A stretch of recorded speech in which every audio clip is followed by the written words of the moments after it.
I'm Gail Hallinan. I'm an education consultant who specialises in dyslexia assessments.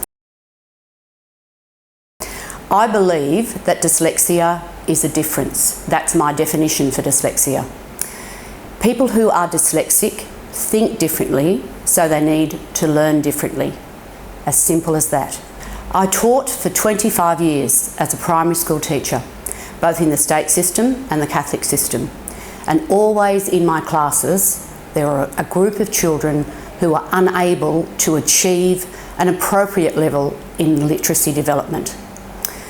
These children were bright, creative, artistic, good at drama, good at art, good at music, and good at maths most often, but just didn't get it with their literacy. They didn't know how to work out how to spell words and how to read them, and so their comprehension suffered. So for years I was searching. This became more relevant for me when my daughter was one of those children. It didn't make sense when she went to school with her twin brother that she had problems with literacy. The literacy problems that she had initially were with phonics. She didn't get the letter-sound relationship, and this made it really difficult for her. She also didn't get her sight words. Now, she could write stories. They were brilliant, creative and imaginative.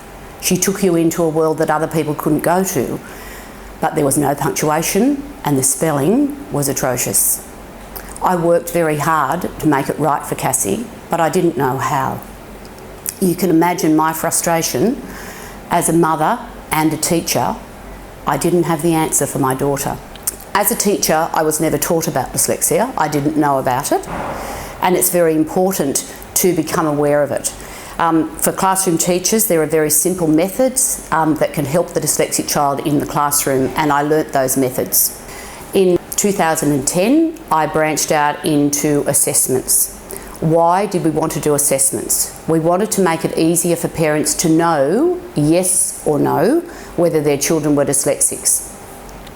And this is important for the classroom teacher to enable them to be aware of the different learning style of a dyslexic child. My assessment takes 2 hours. I like the parent or caregiver to sit in on the assessment. It is very important for you to see what I am doing. I talk initially to the children about different learning styles: picture thinking, word thinking, or a combination of both. I get the child to guess which learning style they think they have. And that's very interesting. When we're going through the testing, I can point some things out to them about the learning style that I'm seeing. I won't start the assessment until I feel that the child is comfortable. They need to be in a relaxed state to get the best results on the day. Now, after about an hour and a half of one-on-one, and during this assessment time, I look at many aspects. The basis of my assessment is the dyslexic screening test. Now, this dyslexic screening test was devised by Pearson Psychology. There's a junior test and a senior test. My age range starts at 6 years and 2 months and ends at 17 years. I use a whole variety of other things too. I want to look at the whole child. So there are various other activities that I will use as well. After an hour and a half one-on-one, I need about 5 minutes to do some calculations so that I can give you an answer on the day, yes or no. If the answer is yes, then I can tell you whether it's mild, moderate or strong. If it's no, I hope that I can direct you in the right way to help your child.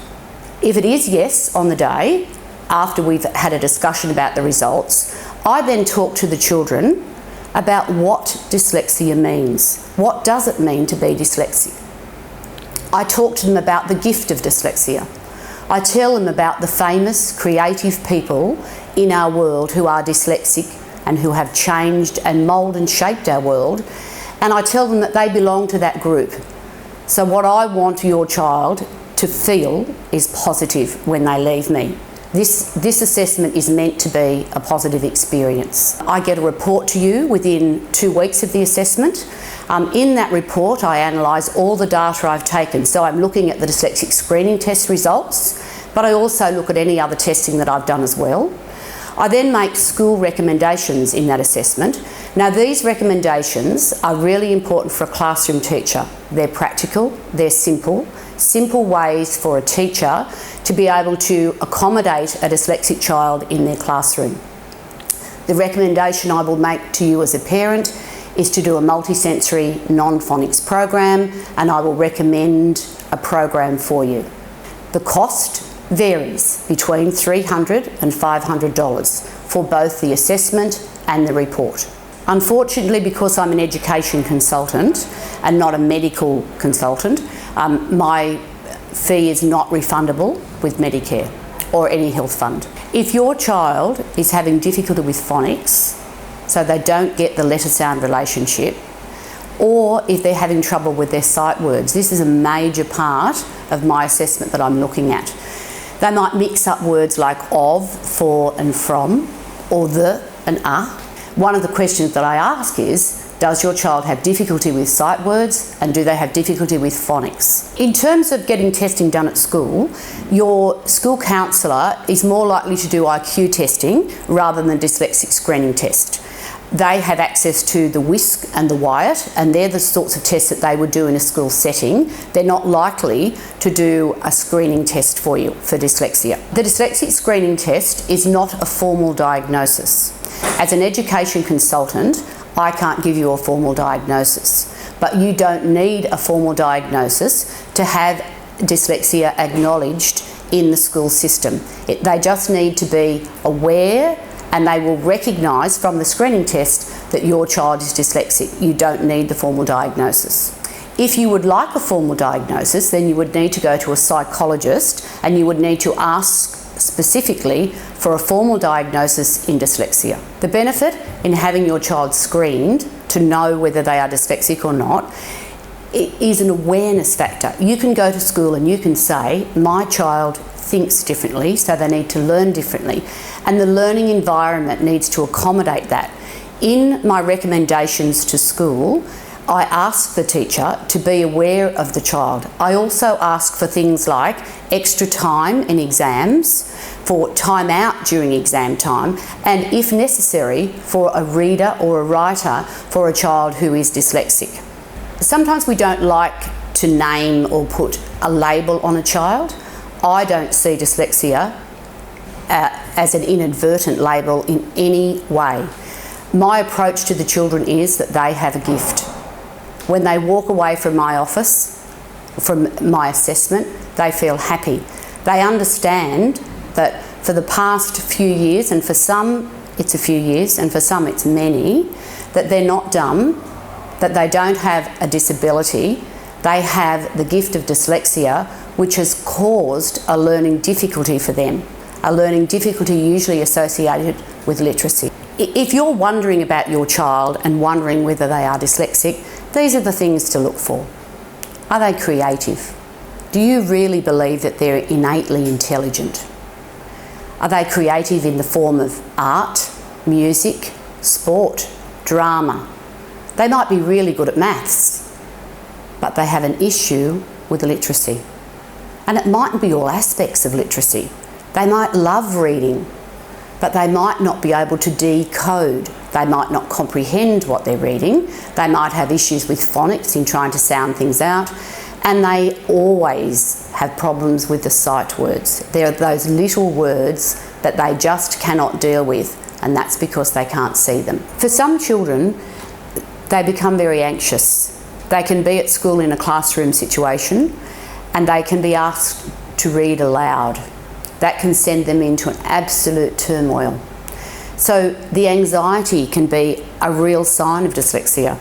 They're coping really well in other areas of school, but in literacy, they're really not making the grade. And for them, because they are clever, they can look around and they can see what reading group they should be in, and they're not there. So they begin to feel dumb. Another child might make a comment about them, about their reading ability. Oh, I thought you could read better than that. And suddenly their self-esteem and their self-confidence plummets. They're the sorts of signs that you can look for in your child as well. Is their self-esteem suffering? Is their self-confidence suffering? Do they feel as if they're dumb? For the dyslexic child in their early education, they may zoom through kindergarten. They may be able to do their readers in kindergarten because they're clever enough to be able to hide the fact that they're not actually reading the words, they're reading the picture. Now that's how children first begin to read, by looking at a picture and making the association between the picture and the words. The dyslexic child will be clever enough to cover that up for a while, and all of a sudden you might get a call to say, in the middle of year 1, your child doesn't know their sight words, your child is suffering and they're not making progress. And that's how a dyslexic child, they're clever, they can cover things up. There are lots of things. Another thing to look for too is the child who, in the classroom, the teacher might say, they're going to the toilet all the time. Is there a problem? They're always wanting to do jobs for me. They're avoiding the situation. They're avoiding wanting to read in front of the class. They're avoiding their classmates being able to see that there are things that they can't do. Is there a cure for dyslexia? No, you don't want to be cured. You always want to be dyslexic, because being dyslexic means you're gifted. You have the gift of dyslexia.